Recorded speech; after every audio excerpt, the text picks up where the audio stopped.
The Curio cabinet of Old Man Abernathy.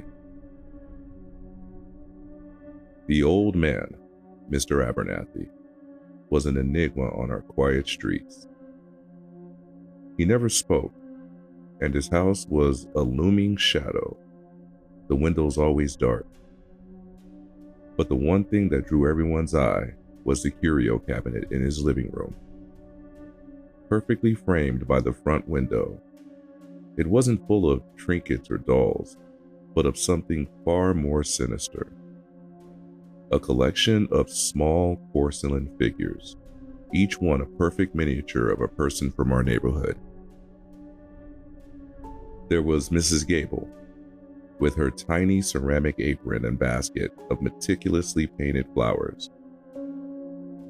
There was old Mr. Henderson, perched on a miniature park bench, his little dog at his feet.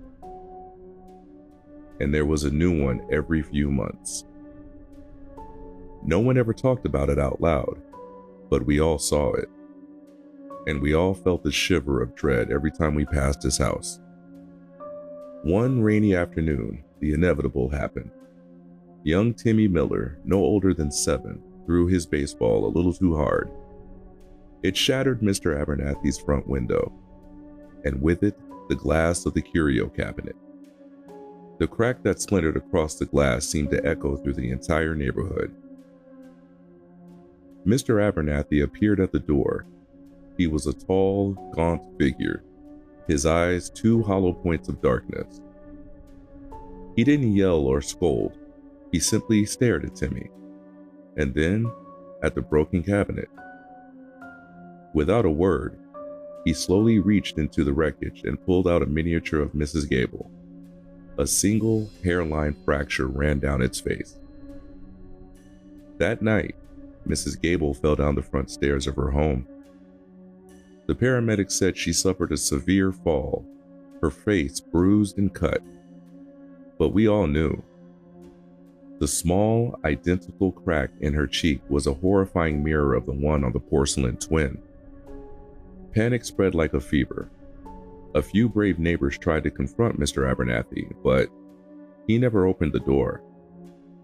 We called the police. They came, looked at the quiet old man and the curio cabinet, and told us there was nothing they can do. A man was free to own whatever collectible he liked.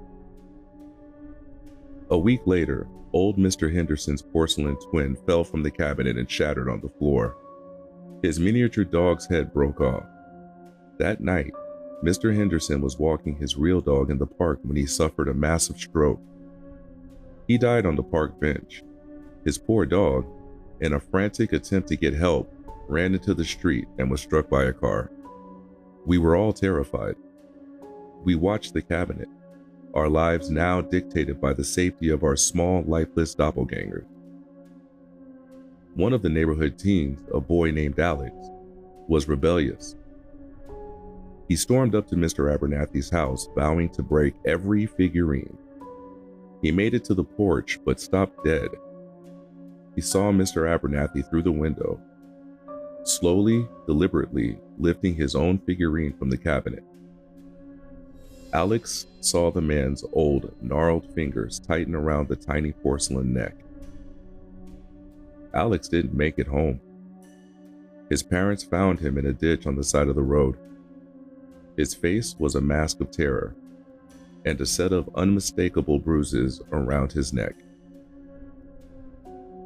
I was the last one left on the street.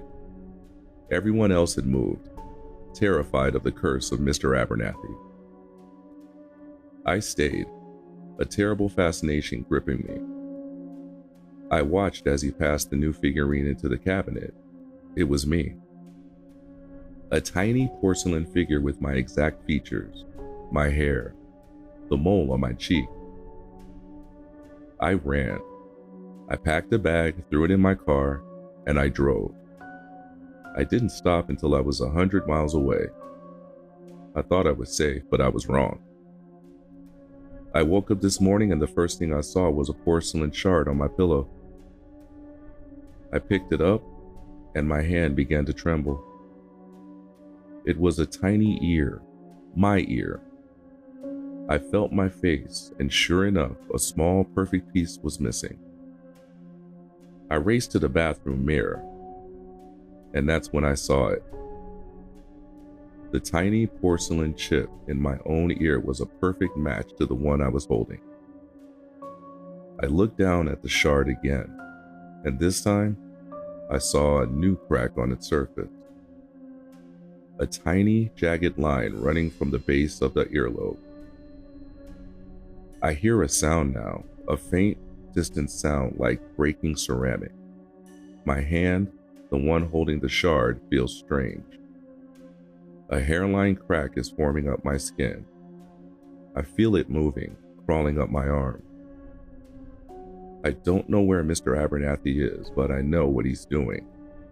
And I know I'm not the last one. I'm just the next one to be a part of his collection. A collection of broken things.